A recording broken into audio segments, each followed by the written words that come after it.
두카티 엔진의 심장, 데스모드로믹 밸브 시스템에 대해 좀 깊이 파헤쳐볼까 합니다. 왜 유독 두카티만 이 방식을 고집하는지 그 매력과 비밀을 함께 알아보시죠.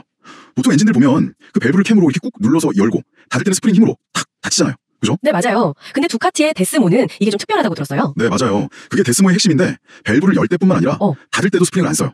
대신에 별도의 캠하고 그 로커암이라고 L자 모양 부품이 있는데 이걸로 직접 기계적으로 당겨서 닫는 방식입니다. 와, 당겨서 넣는다고요? 네.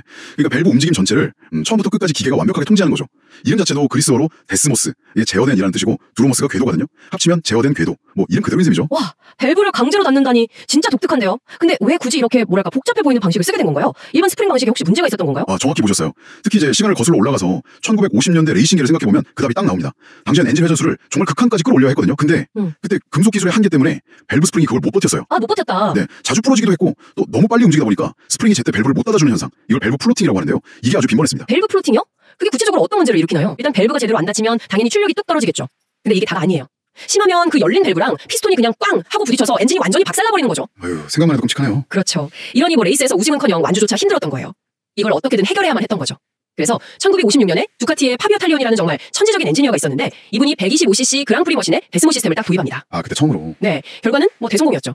엄청난 고회전에서도 밸브를 완벽하게 제어하면서 그냥 레이스를 휩쓸어버렸어요.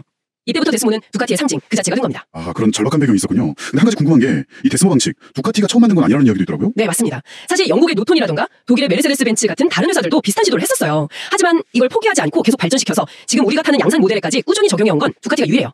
어떻게 보면 정말 대단한 집념이죠. 그러네요. 여기서 또 궁금한 점, 데스모 엔진에는 그럼 스프링이 아예 하나도 없는 건가요? 아, 그렇게 생각하기 쉬운데 꼭 그렇지는 않습니다. 우리가 아는 그런 밸브를 닫는 역할을 하는 큰 코일 스프링은 없어요. 그건 맞는데 아주 작은 스프링들은 쓰여요. 예를 들면 밸브가 시티에 착 달라붙어서 완전히 밀폐되도록 살짝 눌러주는 역할이라든지 아니면 닫는 쪽 모커함을 제자리에 있게 도와주는 아주 작은 뭐랄까 헤어핀 같은 스프링들이요. 그러니까 완전히 스프링 제로는 아닌 거죠. 아, 그런 미세한 역할의 스프링은 있군요. 신기하네요. 그럼 이 데스모 방식의 또 다른 장점 같은 것도 있을까요? 에너지 효율을 줄 수 있겠네요. 일반 엔진은 아주 높은 RPM에서도 밸브 플로팅이 생기면 안 되니까 굉장히 강한 스프링을 쓸 수밖에 없거든요. 네, 그렇죠. 그러다 보니 상대적으로 낮은 회전수, 그러니까 우리가 보통 주행할 때죠. 이때도 캠이 그 강한 스프링을 누르느라 불필요하게 힘을 많이 뺏겨요. 에너지 낭비가 있는 거죠. 데스모는 이런 낭비가 적기 때문에 이론적으로는 엔진이 만든 힘을 뒷바퀴로 더 효율적으로 전달할 수 있다. 뭐 이렇게 볼 수 있습니다. 오, 효율까지. 근데 솔직히 데스모 하면 딱 떠오르는 이미지가 있잖아요. 정비. 아, 이거 정비주기 짧고 비싸다. 이런 걱정들요. 예전 모델들은 특히 그랬다는 인식이 강한데 맞나요? 네, 그게 틀린 말은 아니에요.